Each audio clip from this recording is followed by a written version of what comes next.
Meus irmãos, boa noite. A graça e a paz do Senhor Jesus Cristo esteja com todos vocês. É uma alegria estarmos iniciando mais uma semana na presença do nosso Deus, cantando juntos, ouvindo também a palavra dEle.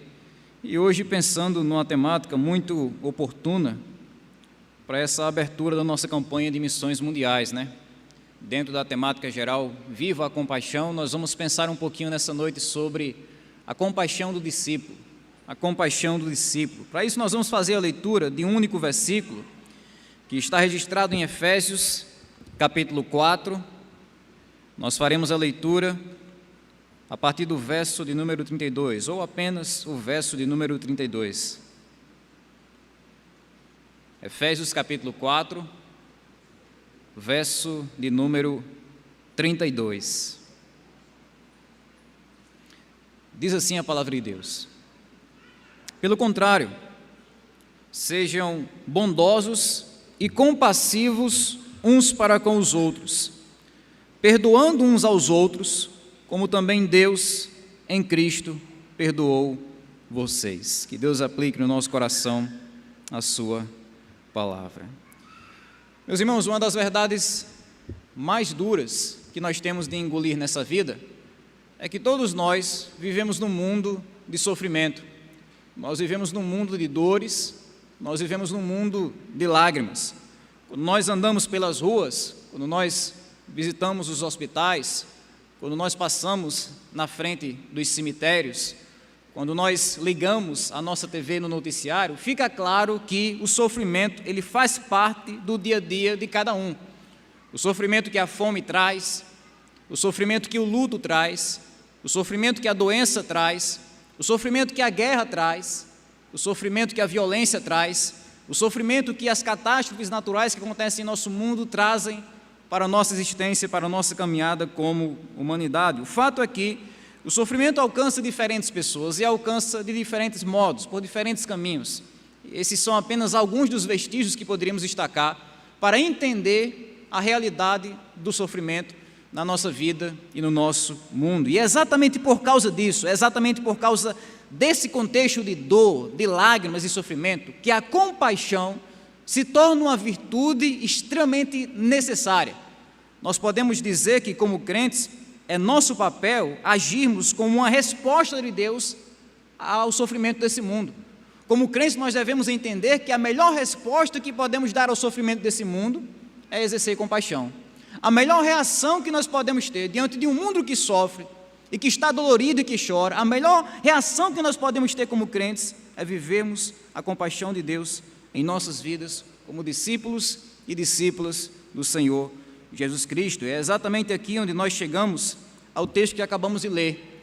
Ao escrever a sua carta aos crentes da cidade de Éfeso, o apóstolo Paulo, nessas breves e profundas palavras, gasta também o espaço daquela carta para ensinar aqueles crentes sobre essa virtude extremamente necessária no mundo sofrido. Ele ensina aqueles crentes sobre a virtude da compaixão.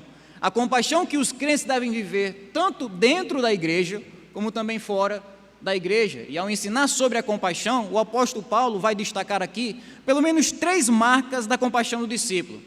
É uma compaixão que age, é uma compaixão que perdoa, é uma compaixão que reflete. É com essas 3 verdades em mente que nós iremos aprender um pouco mais da compaixão que devemos vivenciar em nossa vida como discípulos. No início do versículo 32, nós vimos o apóstolo destacando que a compaixão do discípulo é uma compaixão que age e age em bondade. Ele vai dizer: sejam bondosos, aí depois diz, uns para com os outros. Vocês sabem que quando nós falamos de bondade, nós estamos nos referindo ao desejo de ajudar. É a vontade que nós temos de abençoar o nosso próximo. É o desejo e a disposição que temos em nosso coração de ajudar aquelas pessoas que estão passando por diferentes tipos de necessidade. É esse tipo de virtude, esse tipo de bondade que faz com que o crente, o discípulo, ele venha pensar além dele mesmo. Ele venha pensar além das suas necessidades para as necessidades dos outros, além das suas dificuldades para as dificuldades dos outros, além das suas lutas para as lutas dos outros. É esse tipo de bondade que faz com que nós venhamos a olhar para o nosso próximo e ter o desejo de ajudá-lo. Esse é o tipo de bondade que poderíamos dizer que, acima de tudo, é uma bondade santa, é uma bondade pura, é uma bondade legítima, sincera, imaculada. É uma bondade que age sem nenhum tipo de interesses pessoais, sem nenhum tipo de negociação, sem nenhum tipo de tomar lá da cá, sem querer nada em troca. Aqueles que são mais atentos aos noticiários devem ter tomado conhecimento nas últimas semanas sobre um caso de um deputado estadual lá de São Paulo, que viajou até a Ucrânia e supostamente ele iria lá para ajudar as mulheres ucranianas, os homens ucranianos, as crianças ucranianas e as pessoas da Ucrânia que estão passando por aquele momento terrível de guerra. O problema é que durante aquela viagem, alguns áudios que vazaram, que o suposto deputado gravou no WhatsApp, revelaram a sua verdadeira face, o seu verdadeiro coração. Ele estava lá também para se aproveitar de mulheres ucranianas que estavam sexualmente, economicamente e socialmente vulneráveis. É o tipo de bondade que aparece no nosso mundo, não apenas no meio político, mas em todo lugar, até mesmo no meio religioso. É o tipo de bondade que é totalmente hipócrita, que é totalmente demoníaca. É esse tipo de bondade que nós, como cristãos, devemos evitar. A bondade que nós devemos viver em nossa vida, a bondade que Paulo se refere aqui no texto, é, acima de tudo, uma bondade pura e santa. Sejam bondosos uns para com os outros. É a verdadeira bondade. A verdadeira bondade não é aquela que procura ganhar alguma coisa. A verdadeira bondade é aquela que é colocada em prática, mesmo quando isso exige a perda de alguma coisa. A verdadeira bondade é colocada em prática, mesmo quando o que está fazendo bem é prejudicado nesse processo. A verdadeira bondade tem o seu custo. É o tipo de bondade que poderíamos chamar de bondade sacrificial. É aquela disposição em ajudar o outro, mesmo quando isso implica em algum prejuízo para a nossa parte, para a nossa vida. Mesmo que a gente tenha de abrir mão do nosso conforto pessoal para ajudar, abrir mão do nosso conforto emocional para ajudar, abrir mão do nosso conforto material, financeiro e econômico para ajudar, é esse tipo de bondade que devemos viver em nossa vida, uma bondade sacrificial. Uma bondade que nós vimos, acima de tudo, na vida e no ministério do nosso Senhor e Salvador Jesus Cristo. O Cristo que andou entre nós, que desceu dos céus para a terra, que andou entre nós numa vida de sofrimento, que morreu na cruz pelos nossos pecados, tudo isso Ele fez para ajudar. Tudo isso Ele fez para exercer a sua bondade sobre as nossas vidas, e é essa bondade que devemos imitar. Esse é o tipo de bondade que existe não apenas no coração do nosso Mestre, mas que existe no coração de cada crente verdadeiro nessa terra. É um dos resultados do Espírito Santo que vem morar dentro de nós. Vocês devem lembrar que em Gálatas capítulo 5, verso 22, um dos frutos que Paulo destaca que o Espírito Santo de Deus traz para a vida do crente é a bondade. O fruto do Espírito é bondade. Isso quer dizer que toda bondade que nós temos em nosso coração vem de Deus. Toda bondade, toda disposição que nós temos de ajudar o próximo vem do próprio Deus. Não vem da nossa carne, não vem do nosso eu, não vem da nossa herança genética, o nosso DNA que herdamos dos nossos antepassados. Não, esse tipo de bondade que existe na vida do crente vem do próprio Deus, que nos capacita para isso. Quer dizer que a bondade que nós temos de viver em nossa vida, a compaixão que age, a bondade que nós devemos experimentar no nosso dia a dia, é não apenas uma bondade sacrificial, mas também uma bondade sobrenatural, que é resultado do trabalhar do Espírito Santo de Deus em nossa vida. O Espírito Santo de Deus que nos desliga do nosso ego. O Espírito Santo de Deus que abate o nosso orgulho para que nós possamos ajudar. O Espírito Santo de Deus que nos dá um coração sensível para que nós venhamos a reagir às situações com graça e bondade, com benevolência, com benignidade. É o Espírito Santo de Deus que tem esse poder maravilhoso de transformar um coração egoísta e ensimesmado num coração de servo, num coração prestativo. É por isso que essa bondade é dada pelo Espírito Santo de Deus. E ainda no texto, outra verdade que Paulo traz acerca da ação dessa compaixão é que é uma ação que age tanto com bondade como também com misericórdia.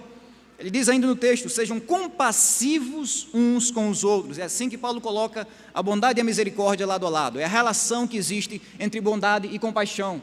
Um coração que é compassivo, um coração que é bondoso, é um coração que vai exercer misericórdia, é aquela pessoa que consegue se colocar no lugar do outro, é aquela pessoa que consegue sentir a dor do outro.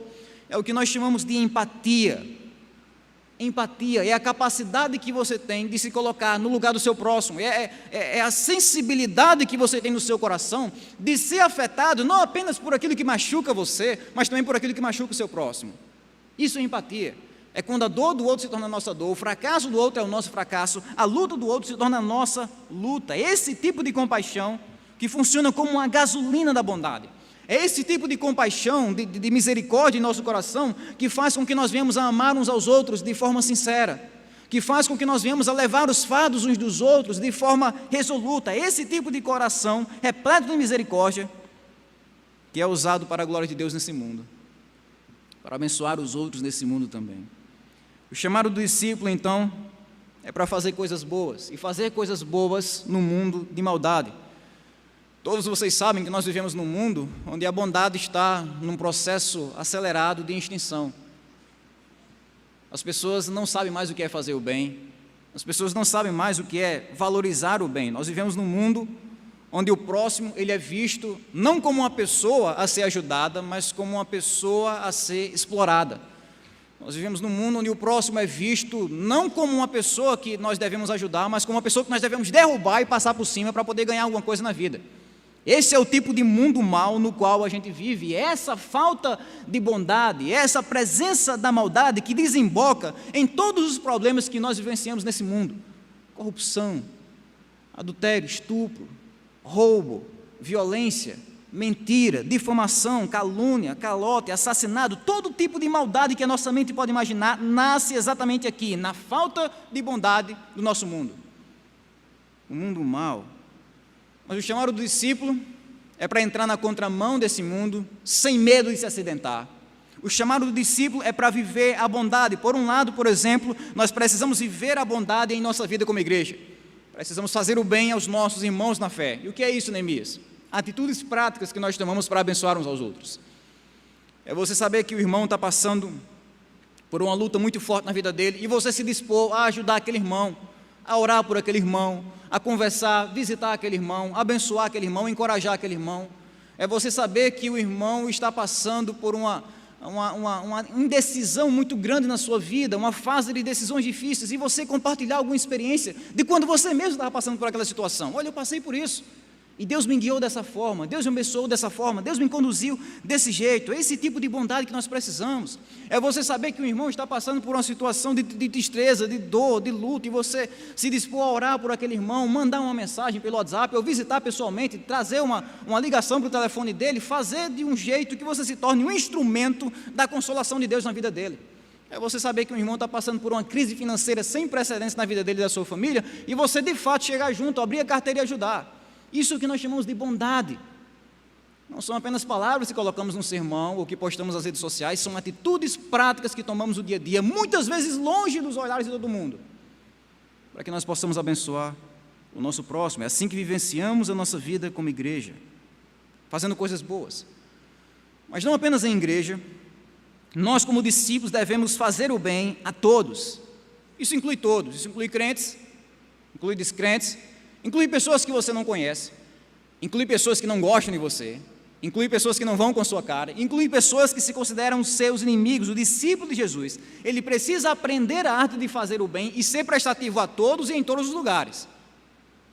Fazer o bem a todos, quer seja sendo prestativo por um idoso que está com dificuldade na rua, sendo gentil com um caixa de supermercado, sendo agradecido por um frentista que está atendendo você no posto de gasolina, quer seja sendo simpático com o seu vizinho, dando um bom dia. É o tipo de bondade e gentileza que devemos oferecer a todos. Mas, acima de tudo, nós não podemos entender que o nosso principal meio de abençoar o nosso próximo, melhor do que agradecer, dar bom dia ou qualquer outra coisa, o principal meio que temos de abençoar as nossas campanhas durante o ano, todas as vezes que nós promovemos a causa do Evangelho nesse mundo, pessoalmente, localmente, mundialmente, todas as vezes que nós fazemos isso, nós estamos fazendo o maior ato de bondade que podemos oferecer a esse mundo: oferecer Jesus, oferecer salvação. É esse testemunho através da vida e das palavras que marca a vida de um discípulo que vive de fato a compaixão. É uma compaixão que age em atos de bondade. Mas nós temos de admitir, sendo sinceros, que uma das grandes dificuldades que nós temos no caminho da bondade, muitas vezes, é o ressentimento. É quando somos feridos, é quando somos machucados e não nos sentimos à vontade no nosso ego de fazer coisas boas. É por isso que nesse contexto, onde o apóstolo Paulo fala de bondade, ele desenvolve o seu pensamento nesse versículo, tratando sobre um dos principais obstáculos do caminho da bondade, que é a falta de perdão. A segunda verdade que Paulo vai destacar sobre a compaixão do discípulo é que é uma compaixão que perdoa. É uma compaixão que perdoa. Ele fala sobre esse perdão no meio do verso 32, onde ele diz: perdoando uns aos outros. Esse é o segundo resultado de um coração que está encharcado de bondade e compaixão. Ele consegue perdoar, ele tem forças para perdoar, ele tem a capacidade de fazer isso, ele tem essa prontidão em não revidar os ataques, ele tem essa disposição de chorar sem contra-atacar, chorar sem se vingar. Essa é a essência do perdão. É ignorar as mágoas, é deixar o ressentimento para lá. A essência do perdão é não contra-atacar, é não ficar ressentido, é não guardar rancor, e é isso que nós devemos viver em nosso dia a dia.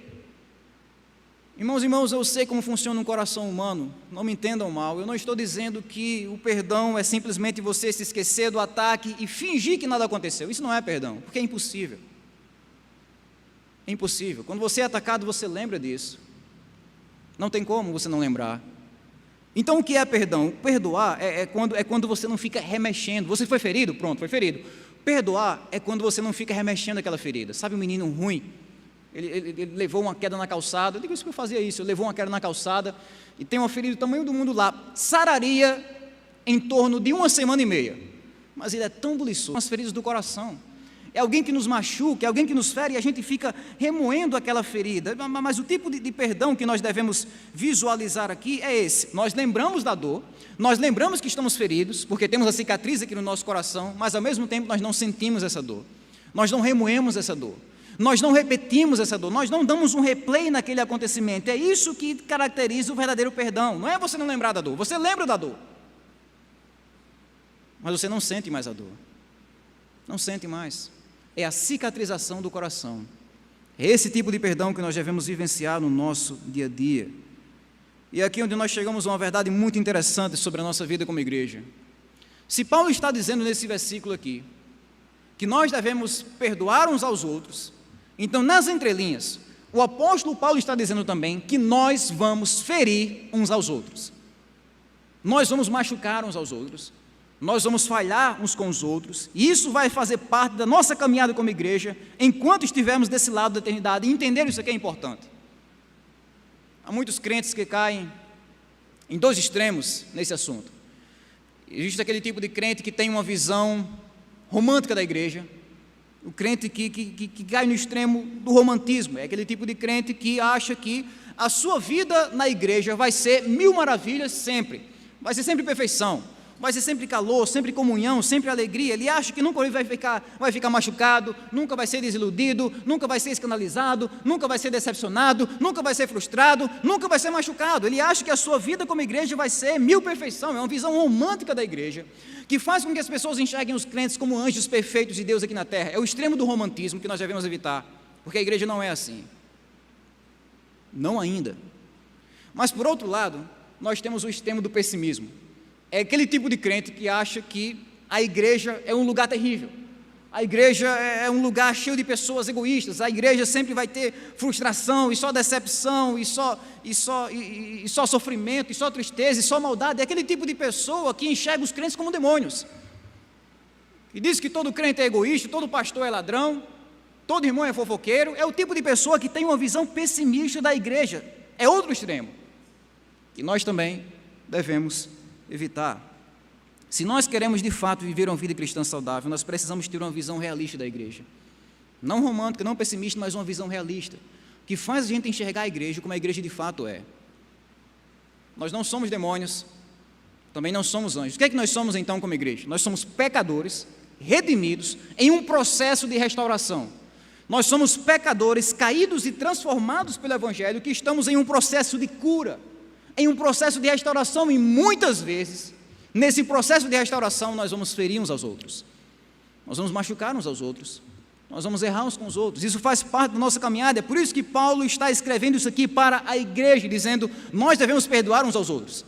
Paulo, mas por que você está dizendo isso, Paulo? Todo mundo aqui é perfeito, você acha que alguém vai errar? É claro que vai.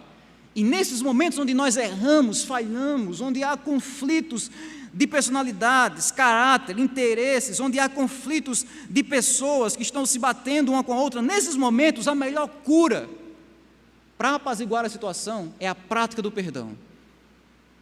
É por isso que Paulo diz, perdoando uns aos outros, essa é a importância do perdão. O perdão é o melhor caminho para a nossa convivência como igreja. E nós só vamos encontrar isso aqui na igreja. Nós vivemos num mundo que não conhece o que é perdão. Nós vivemos num mundo que não conhece o que é perdoar, é um mundo rancoroso. De modo específico, na era digital que nós estamos vivenciando, nós vivemos na cultura do cancelamento. O que é isso, Neemias? É você colocar uma palavra estranha ou ambígua ou errada nas suas redes sociais ou na internet, e em questão de segundos você tem uma avalanche, uma tsunami, uma explosão de pessoas que estão criticando e humilhando você por causa daquele erro. A internet não vai perdoar, porque o mundo não perdoa.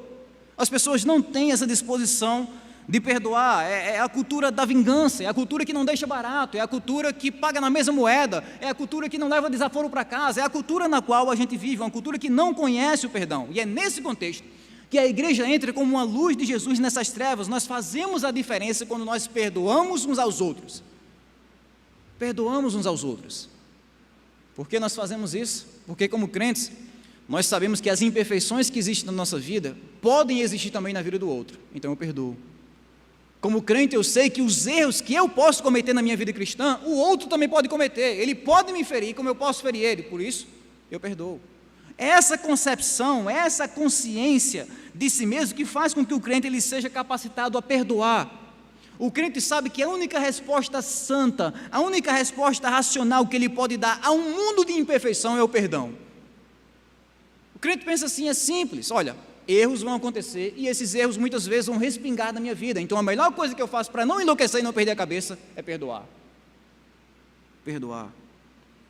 Perdão que damos a um marido, a uma esposa, a um filho, a um pai, a uma mãe, a uma neta, um neto, o perdão que damos a um amigo, o perdão que damos a uma pessoa que está xingando a gente no trânsito, o perdão que damos a um estranho na internet que está nos criticando como se conhecesse a nossa vida de cima a baixo, o perdão que damos àquela pessoa que precisa, o perdão que devemos vivenciar no nosso dia a dia. Essa é a compaixão do discípulo, é uma compaixão que age, é uma compaixão que perdoa.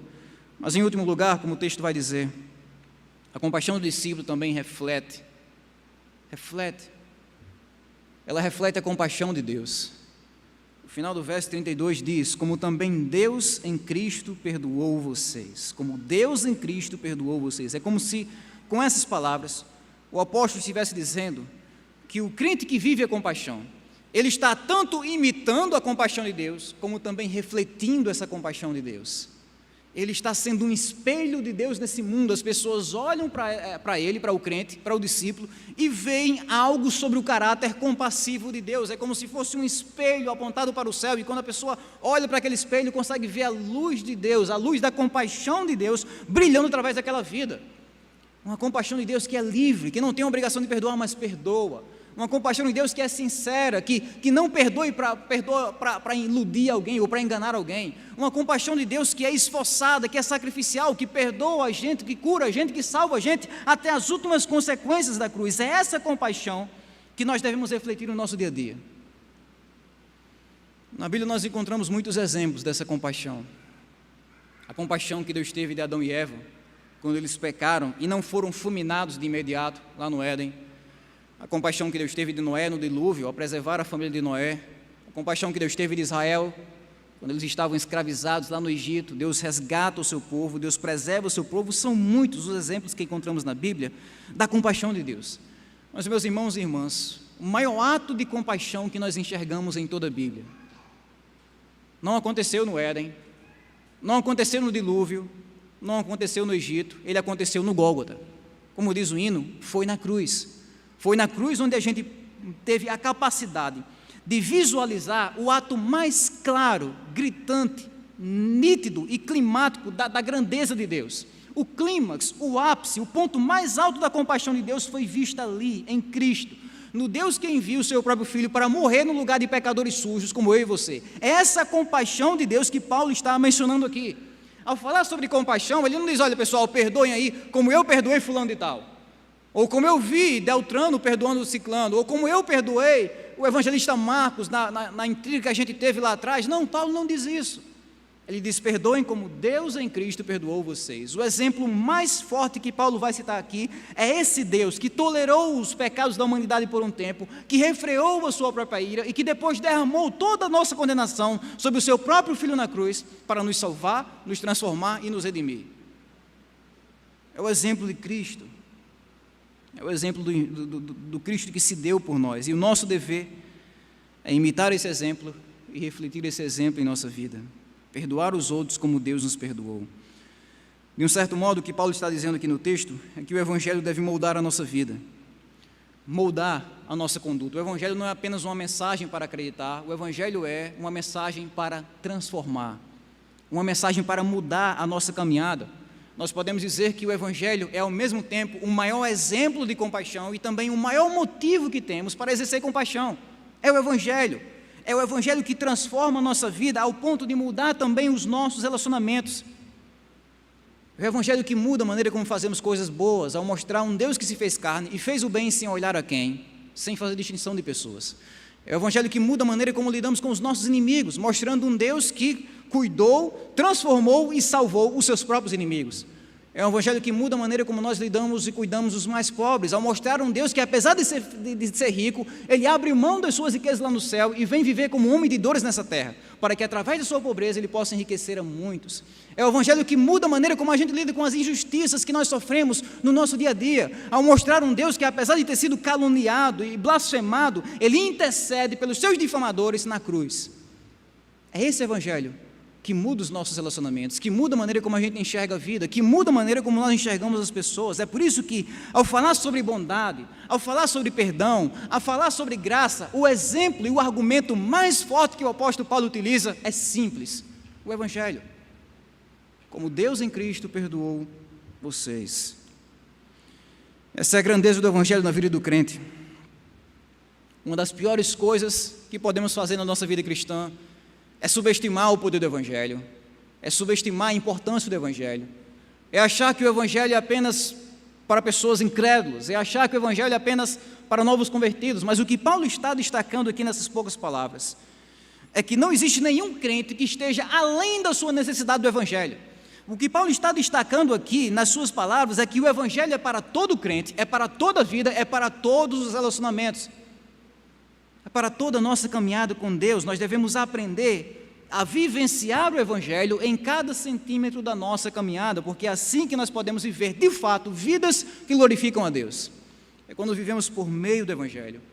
É quando o crente é apenas uma repetição viva do que aconteceu na cruz, uma repetição viva do que Deus fez por nós em Cristo Jesus. Quando nós entendemos o Evangelho, por exemplo, nós entendemos que o perdão não é uma imposição sobre nós. O perdão é uma disposição do crente que verdadeiramente foi salvo. Não é uma imposição forçada, não, é uma transformação natural. Isso aqui não é nem tanto algo que a gente deve fazer, isso aqui é algo que vai acontecer na nossa vida. Se uma pessoa de fato provou da compaixão de Deus, ela vai compartilhar essa compaixão com o seu próximo. Se uma pessoa de fato teve os seus inúmeros pecados perdoados, ela vai perdoar os pequenos e poucos pecados que cometem contra ela. Se uma pessoa de fato ela provou dessa bondade de Deus no seu dia a dia, o Deus que fez e faz coisas boas por nós, então, de fato, essa pessoa vai fazer coisas boas também pelo próximo. A bondade vai surgir naturalmente. É com esse tipo de entendimento que nós podemos, de fato, viver a compaixão.